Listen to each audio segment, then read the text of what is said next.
Your feedback is the same teacher feedback now? No.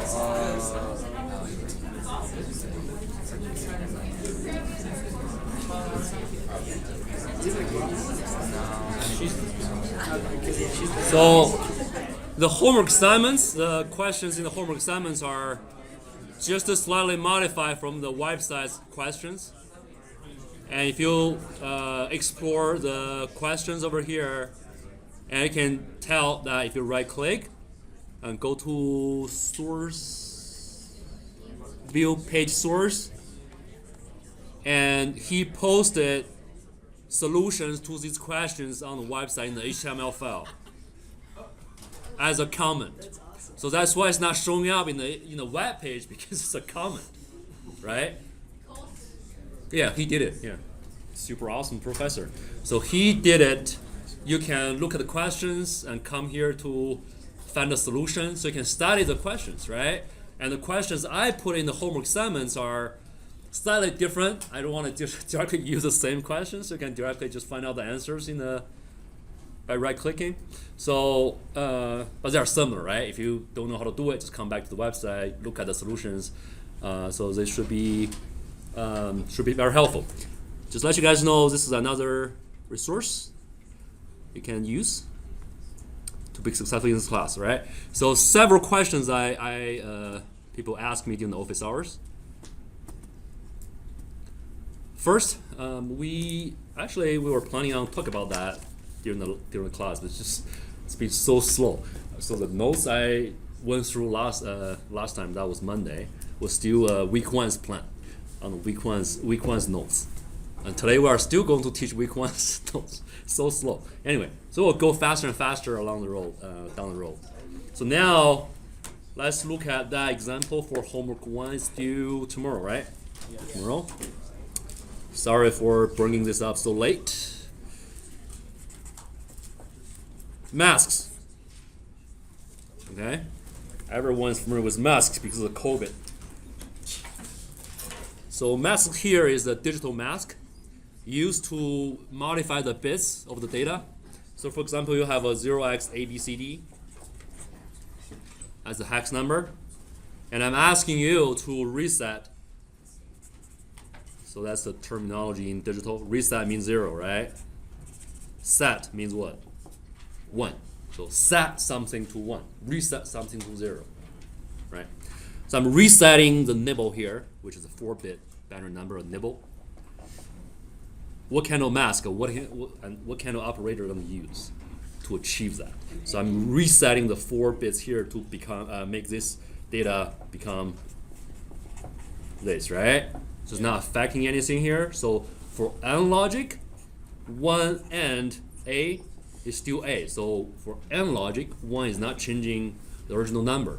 However, if you do a AND logic to A, you are getting a 0. So you are resetting it.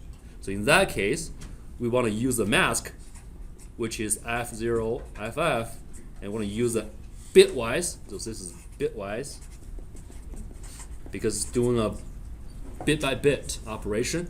So it's a bitwise AND logic. So what is this though? What is this? Logical AND. It's a logical AND, right? It's a logical AND. It's like a true, false. So true and false will be false, right? So that's a logical AND. Or I can say if. So if A larger than 1, something, and, right? And B larger than 1, then something happens, right?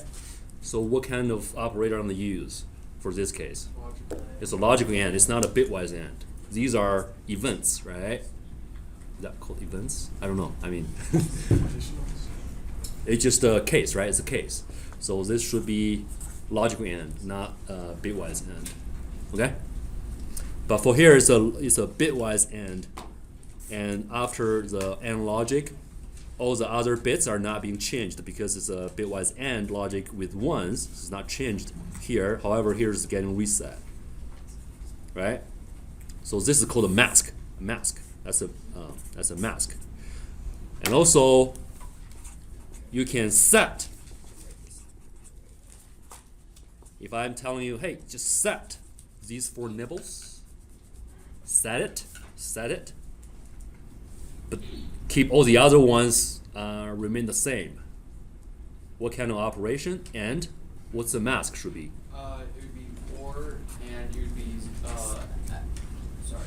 FF0F. If Wait. you're setting. Yeah. Oh, sorry, 00F0. Obstacle set. Right, because 0 or something is still something, right? Still that thing. However, 1 or something will be 1. That's why you are setting the nibble here. So you have to use the F, but 0 for the rest. So you are getting 0x, A, B, what? FD, right? Okay. If I ask you to flip,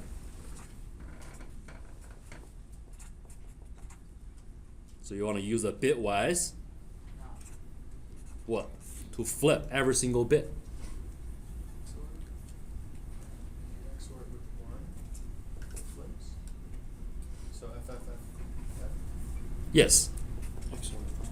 Because 1 XOR something will be something not, right? Okay, keep that in mind, because for digital logic, especially for hardware, we flip things a lot. So that's the easiest way to flip it. Just XOR with 1, right? So these are all 1s and flip it. So what's the result? See if you can calculate it quickly. What is, because A is 1010, right? If you flip it, it's going to be 0101. So what is that?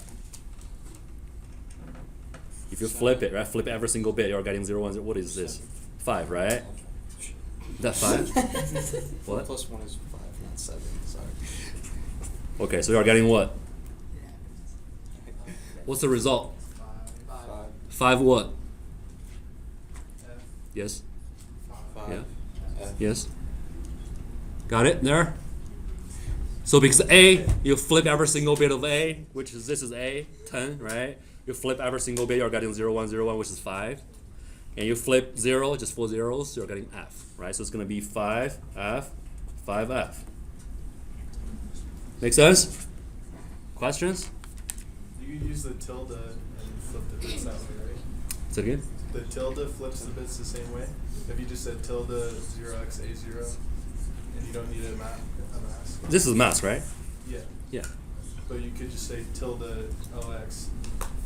Tilde it. How do you do that though? The tilde is like a bit, it flips the bits.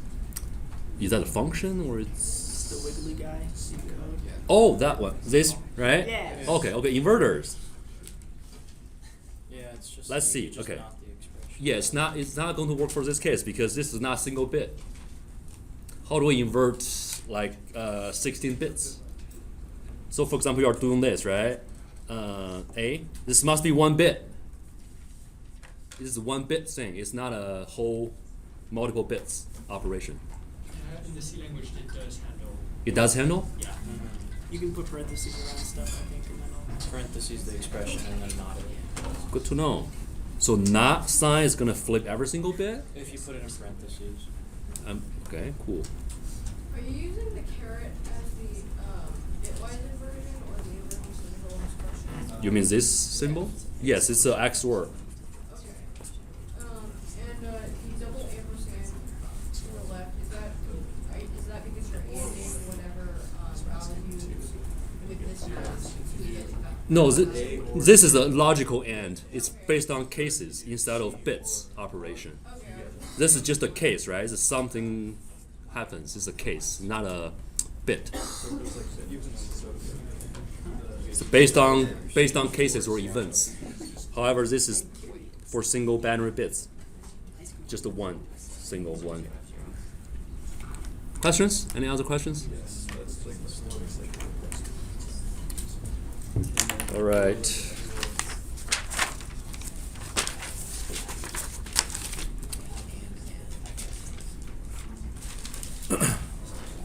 So multiply x by 10.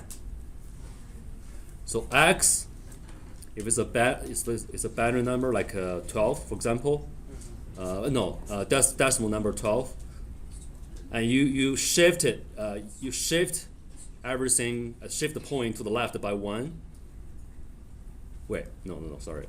you're shifting this point to the right by 1, you're times 10, right? Times 10 to the number. For a binary number, you shift the points to the right by 1, you're adding a 0 to it, you're times 2 to it, multiplying 2 to the original number. So if you shift everything to the right, to the left by 1 bit, you're adding a 0 to the right. So you are times 2. If you do it twice, times 4. Do it 3 times, times 8. Okay, if you do x shift by 3 times to the left, you are multiplying x by what? So 110, okay? This is a binary number. I shift everything to the left by 1 bit. So it's gonna plug in a 0 here. So for example, I have 4 bits, 4 memory or registers holding 110 now, okay? I shift everything to the left, so I'm getting 110, so it's gonna plug in a 0 here automatically by itself if you shift everything to the left, right? So eventually it's actually multiplying the original number 110 by 2, all right? So if you shift it by to the left by 3 times, you are doing 2 times 2 times 2 is actually 2 to the 3rd power, which is 8. Okay? Okay? And then you shift this one by to the left by once. You are multiplying the number by 2. Okay, so eventually if you convert it to algebra, it's x times a plus x times 2. It's giving you x times a plus 2, which is 10x, right? So that's how you multiply x by 10 by shifting the bits to the left. So in C code, you are doing this. All right? So if you're multiplying by an odd number, would you do like what you did on the left there, where you get up to the nearest multiple of 2 and then just add the unshifted function? Yeah, that's right. So for example, let's give another number here, 9, which is on the homework, right? Assignments. So 9, do we want to shift it by 4 times to the left or no? No, 4 times will go beyond it, right? 4 times will be 2 to the 4th power, which is 16 times. So still do 3, will give you 8. And then keep x the same, will be just x. So this becomes 8 plus 1 instead of 8 plus 2. So gives you 9x eventually. Any other questions from the homework? Let's see. Anything else is confusing you? Yeah, on the last one where you were shifting 3, if you added an equal sign to that, would it be not just shifting x3, but also assigning x to now be like that new thing? Oh, you mean the x will be changed? Is that what you mean? Yeah, because the reason that you're able to do that, like you have it right, is because x doesn't change. Because if x was still, like if x was shifted 3 and then it was then equal that shift, and then you did it 1, would you multiply it by, Yeah, that's a good question. That's what I was thinking about actually. Let's run it on C, okay? Why do you do the x, like shift 3 and then the other x shift 1 separately? Because this one will multiply 8 to it, and this multiply 2 to x. Because shifted to the left by 1 bit will times 2. Okay? I saw more hands just now. So can you just break down where it's like 2 less than signs, and then 1 equal sign? The left shift with equal sign at the right hand side. I didn't get that. Can you say it again? It looks like it's got 2 left shifts and then an equal sign. Yes. Can you explain what that symbol does? Left shift. Right, and then there's another one where it has like an equal sign after it. Equal sign, that's less than or equal, right? That's a comparison. The one he's referring to with the 2 signs and equal is basically a shift, but then you assign the result to the variable itself. Got it, okay. Oh. That answers the question? Cool. So the shift 3 is like which shift x, and then assign it to x. Or shift whatever's on the right hand side and then assign it to x.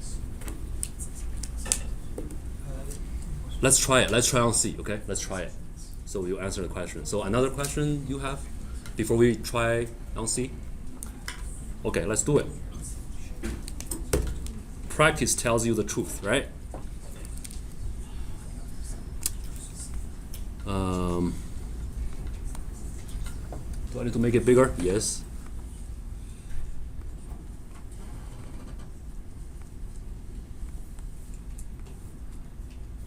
Let's do this directory.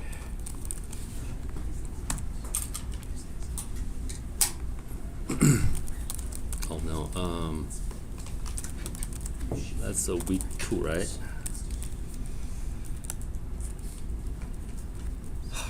To change the font size again.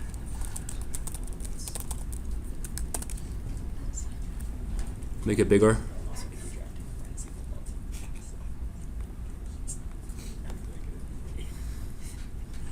Is that big enough? Good. For people sitting on the back, it's good. Visible. Cool. What do we want to try? X, right?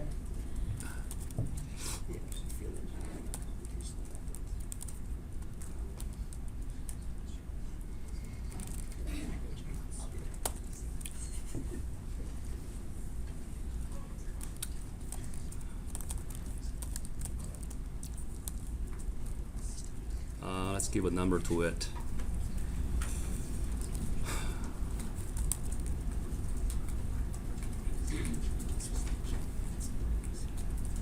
About that.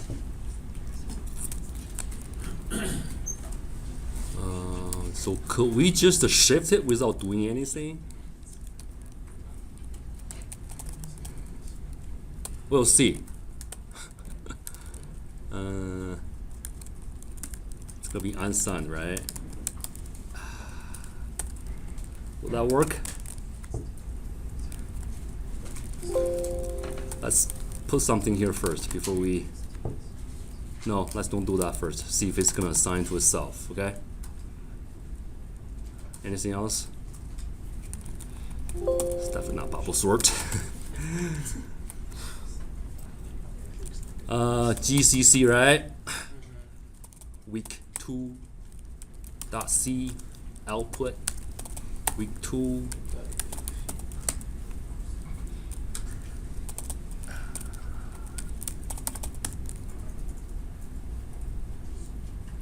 What didn't? So it did not shift. It did not shift. Yeah, because if you put an equal after that, it shifts and then assigns. Oh, because it isn't assigned. So then what's the point of... So it shifted but didn't assign to itself, right? Let's try this first. Because you can use it in like addition and stuff. Oh, so you can shift it without reassigning. Yeah, I do it for sure. Yeah. So you have to assign to itself in order to get that, make that effective. If you just shift, it's not assigning, it's not changing. I think there's also an operation where instead of doing like x equals x... Oh yeah, that's right. Yeah, just definitely. do, like, x Was that your shifts. question? Yeah, that was his question. Oh, got you. I was thinking like less than sign and equal. That's a comparison, right? It's not the other way. Yeah, let's do it. So that will be x operator first, right? Yeah. Then equal. Good question. You guys are great. See? I think that would be prudent, especially when you're using an addition in there, to also assign it to a different variable though, so that you can add x to itself after, because otherwise you can like reassign it without having the original x, if that makes sense. If it just wants you to assign to itself, then you could still do it. So for example, if I probably didn't answer your question, can you say it again? Okay, I was just thinking like, if it's wanting you to use shifts and adds Yes. for the homework, Yes. I think if you assign it to itself, then you won't be able to add it to itself, because then it'll be Yes. whatever the shift is. I agree with that. So this becomes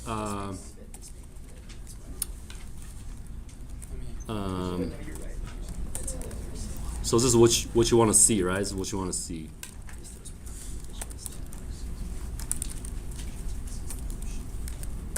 What you expect? What you expect?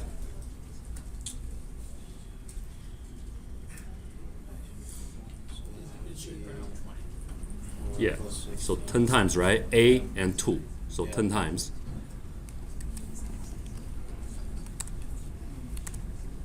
Yeah?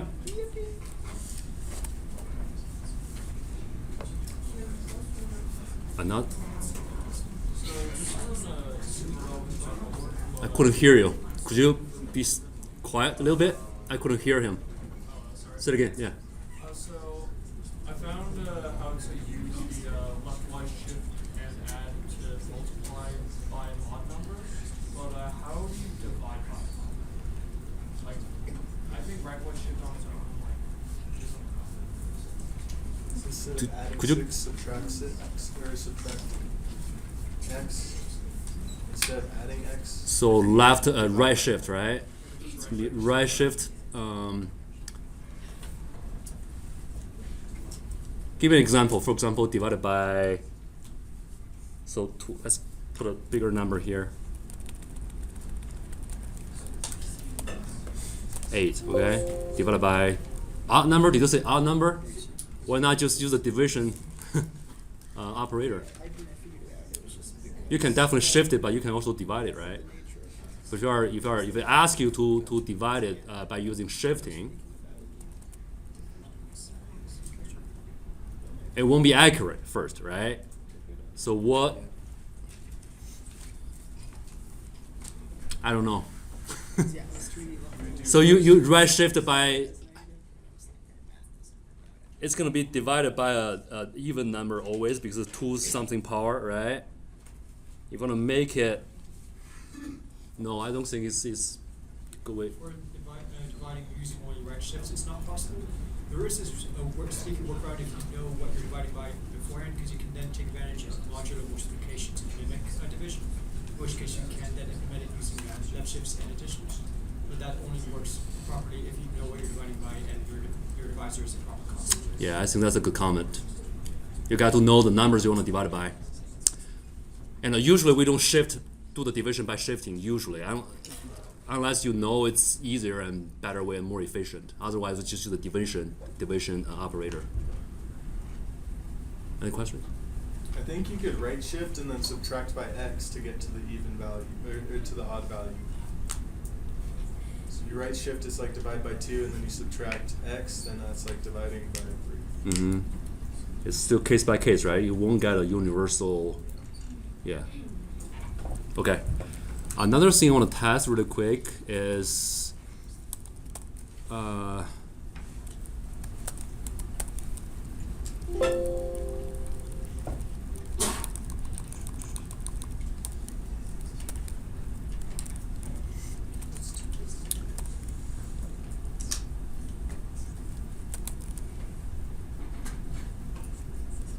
wait.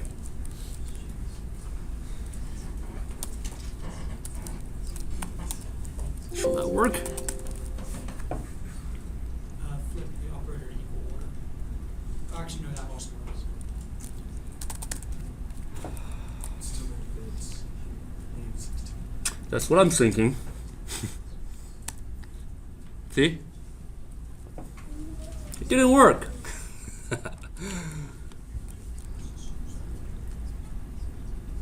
Is that what we're supposed to get? It actually did technically work. It's giving you a warning because then Oh. because of the way integer works, an operator will automatically increase its type to an integer type.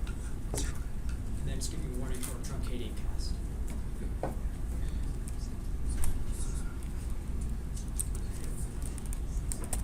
And the reason that it's giving you a phrase, you need a half block. Yes. Change uint 8 to uint 16 because you have 16 bits there with that. Yes. You guys are great.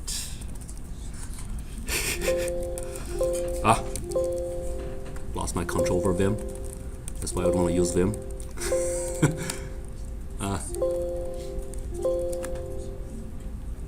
Yeah, I accidentally pressed something. Jeez. What a lovely software. I want to save it.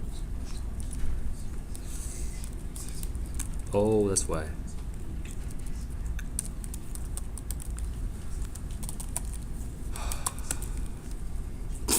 Did you get caps lock? Is that what messed it up? I don't know, actually.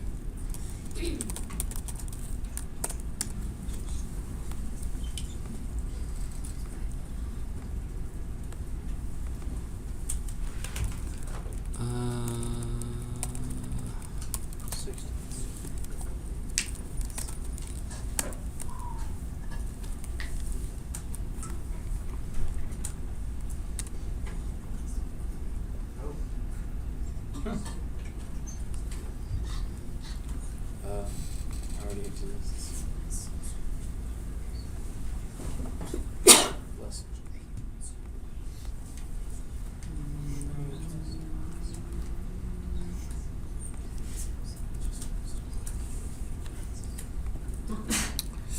So I didn't save it or something? Save. Come back.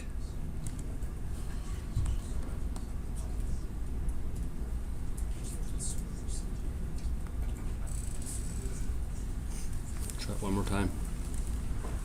Okay, I'll quit. I just quit.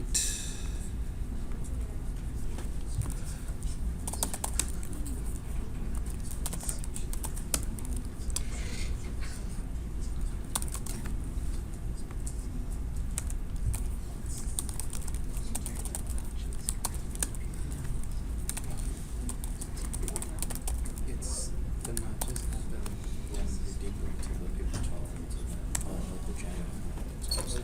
It's actually this page. You had an ace with receipt paper, but it just turned bright pink. Yeah. It's so funny because when you that you be working at this area and if I saw you working at this hardware, I would know that I should that this guy goes box here. There we go. Yeah, got it? Uh-huh. It worked.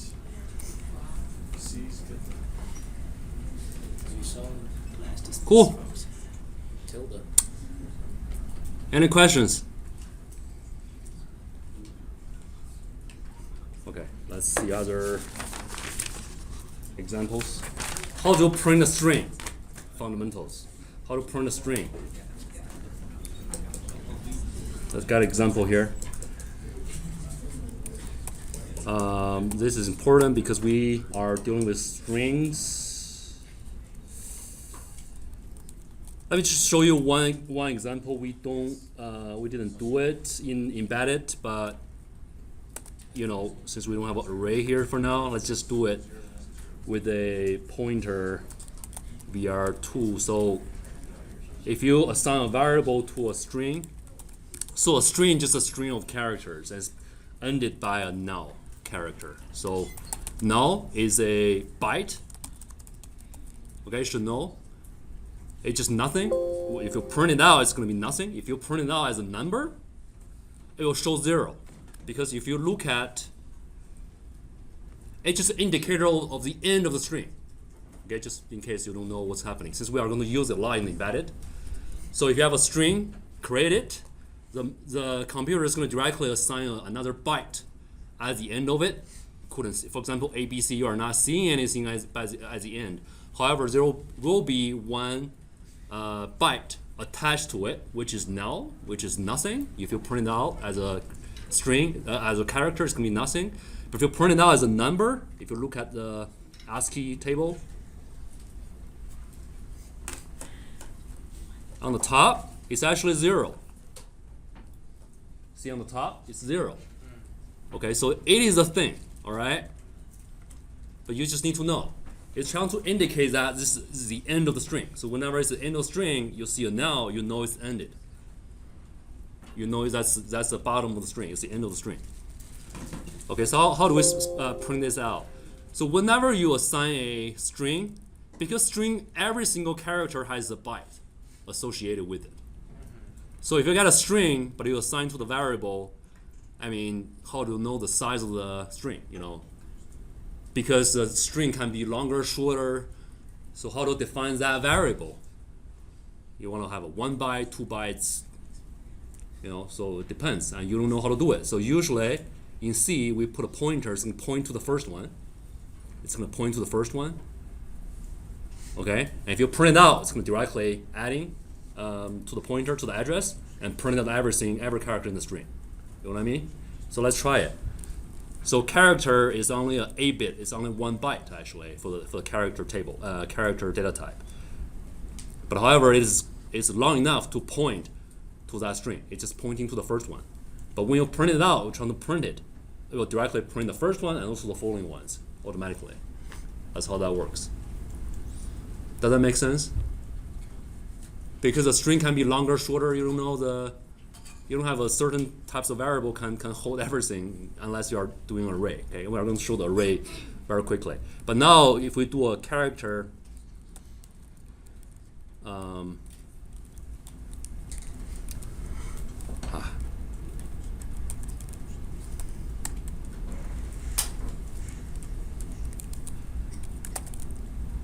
then how do we print it out? Right, print. It's gonna be string, right? String is s. vr2. Okay. So in that case, not this window.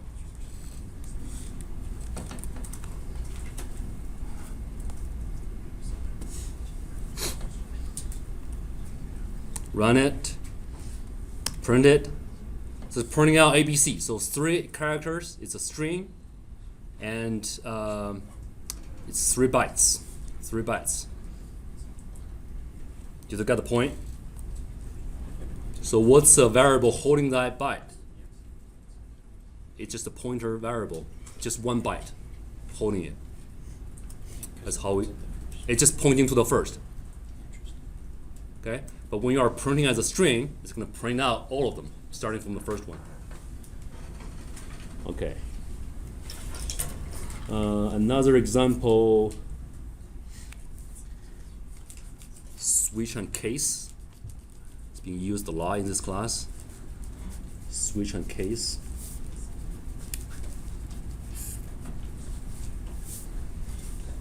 Let's put a z, give z a value here first, and then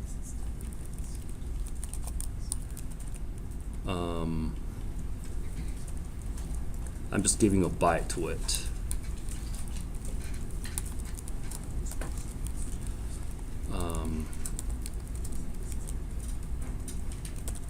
So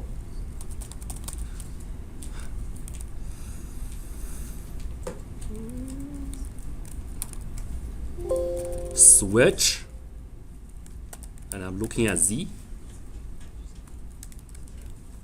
All right. So if, for example, it's the case is 0x_a0, okay, it should be followed by a colon. I'm gonna print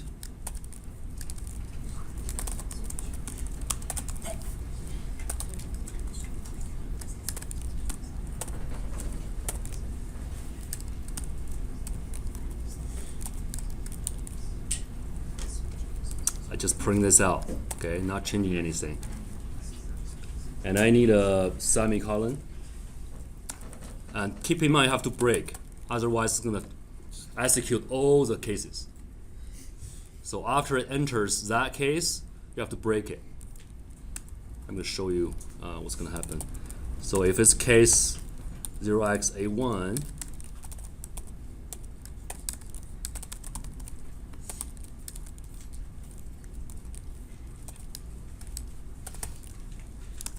and usually give a default value if it doesn't satisfy any of the cases.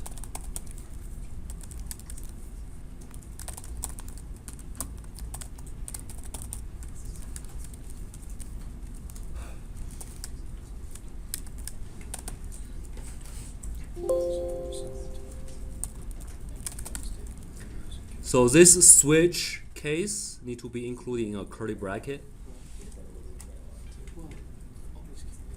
Okay, so if you look at this example, because z is 0x_a0,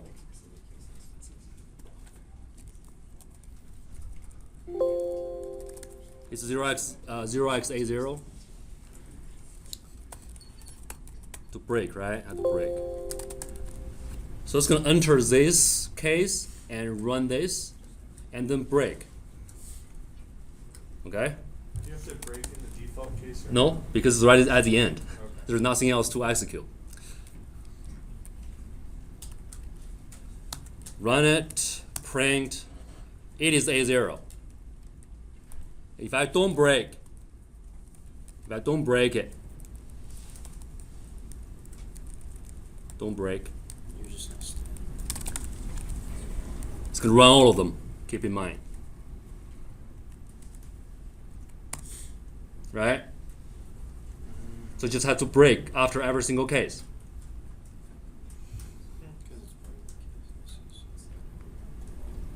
Okay? Some C basics. And now we have to talk about the loops really quick. I don't believe I can run every single example for you guys. But let's look at what I have on my notes. Some of them are used for the lab tomorrow. Okay? So there's one important. So you know for loops, right? For loops is pretty simple. Just has an initial value, has a condition, has a increment or decrement value to the I. Now let's see something I want to talk about.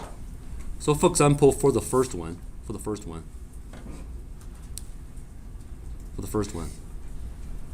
what is the maximum I can reach? 128. No, I. So for this for loop, okay. Why not 9? Because we'll decrement after 10. Yeah, it's going to increment after when it reaches 9, okay? And won't satisfy the next condition, we'll just quit. So it's going to be 10 at the end. Okay? So if you're not following, which is okay because the code is provided, I'm going to post all the example code to the website. And you can set up your Vim or VS Code, whatever.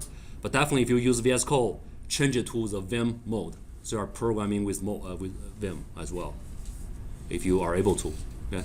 And you can put the code into whatever editor and run it and see the results. Okay? It's all there. Everything is available on the website. I don't have time to run everything. And this is a infinite loop. It doesn't have any conditions, only 2 semicolons. And so it keeps running back and forth without stopping, unless you have an interrupt, which is hardware stuff. We'll talk about that later. So otherwise, just software-based infinite loop. It's going to keep running inside, back and forth, non-stop. Okay?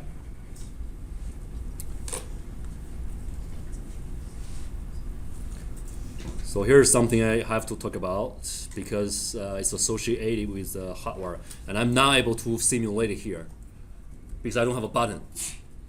You have to connect it to a hardware that I can push the button on it. Since everything is enclosed in the laptop, there's nothing that I can access. I don't mess with my laptop. Let's open it up. So I have to connect to hardware, and that button pin is connected to a digital pin on the hardware. Okay, now let's look at it.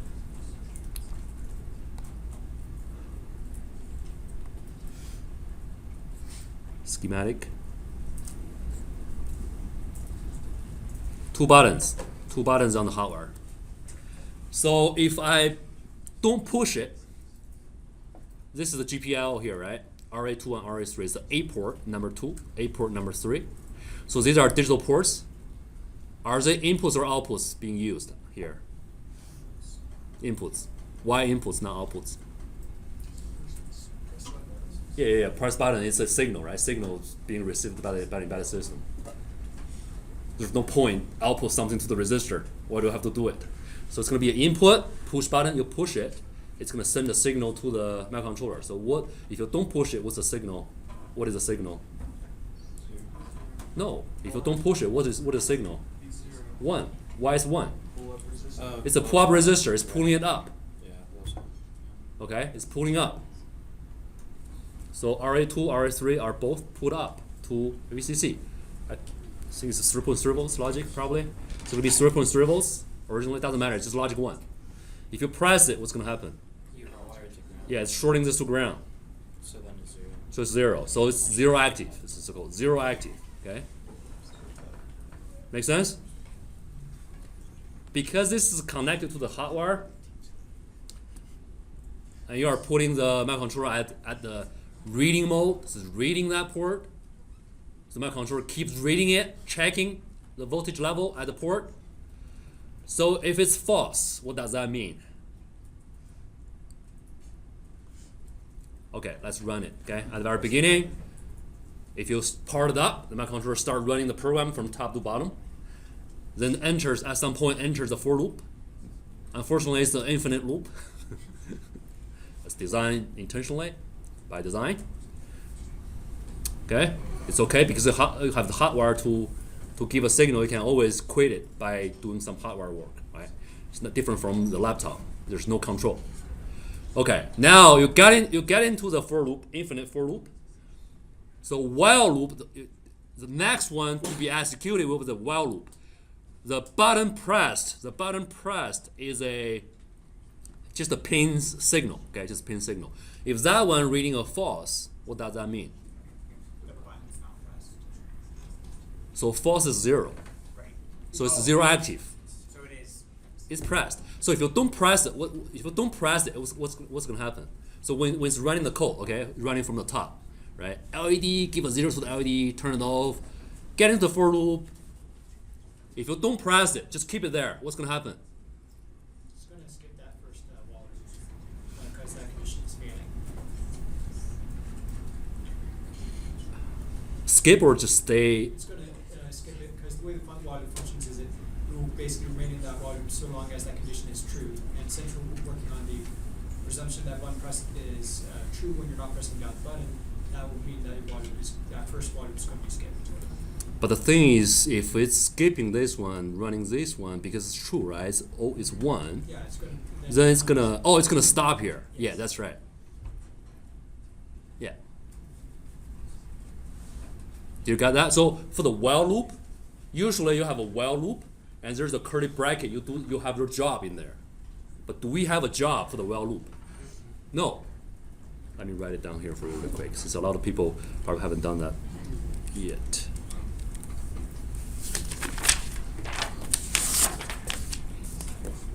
So you have 6 minutes, okay? Can do it. Well, something happens, right? Usually we have curly bracket and then semicolon, right? So here's the job. But now we don't have this. And directly end it here. Do we have a curly bracket? No, or nothing. Even though you add one here, just keep it blank, empty. It's okay. So it's gonna stay here. It's gonna stay here forever because it's satisfying this condition. It's gonna stay here. I didn't. So it's equivalent to you have a curly bracket but running nothing. But however, it's gonna stay inside the curly bracket. If you don't have a curly bracket, it's gonna stay at the line. So what's happening is it enters here and checks this condition, doesn't satisfy, and move to the next, satisfies because it's pulling up to true, right? If you don't press it, it's gonna be always true. It's gonna stay there. Is it going to toggle LED? No, because it's gonna stay here. It's not going to the next. Okay?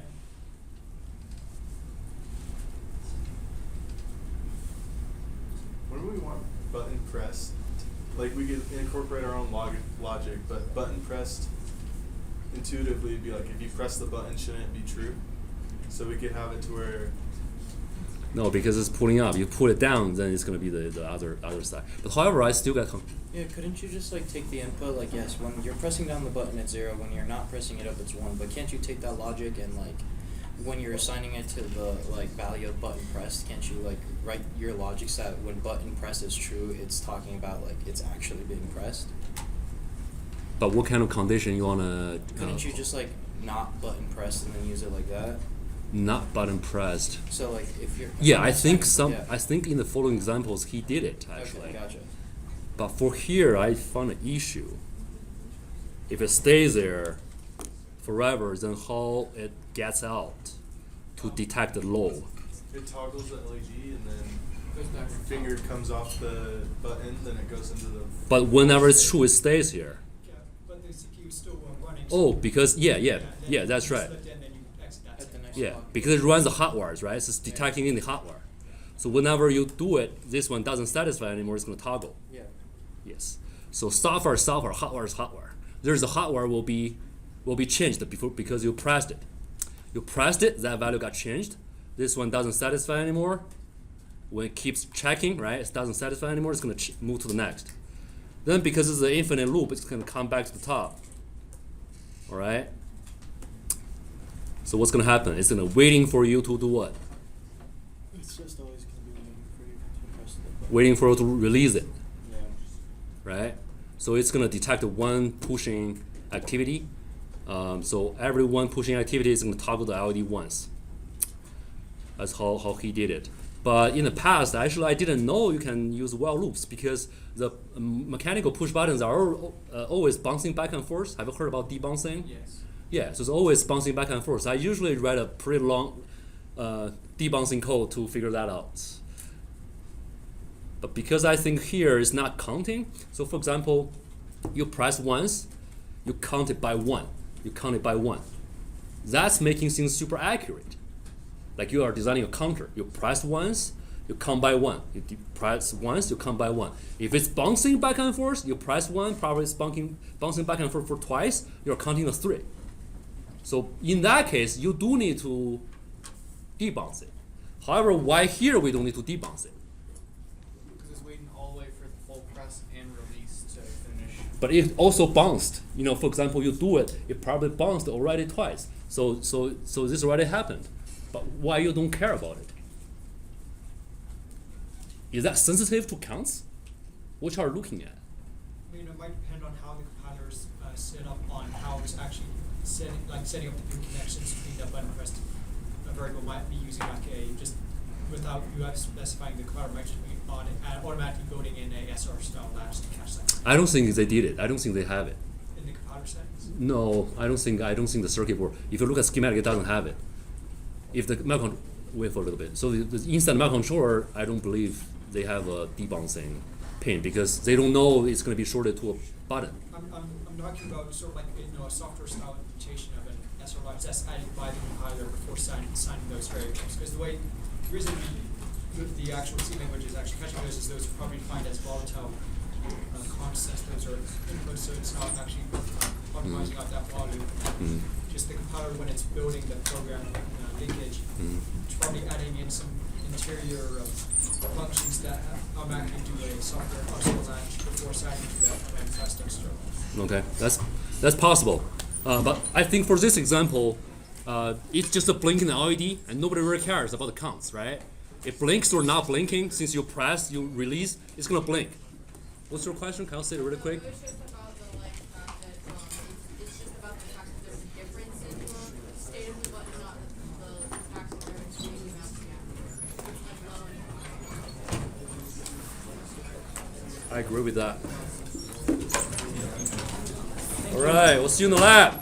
Thank you. Actually, can I ask a question real quick? Sure.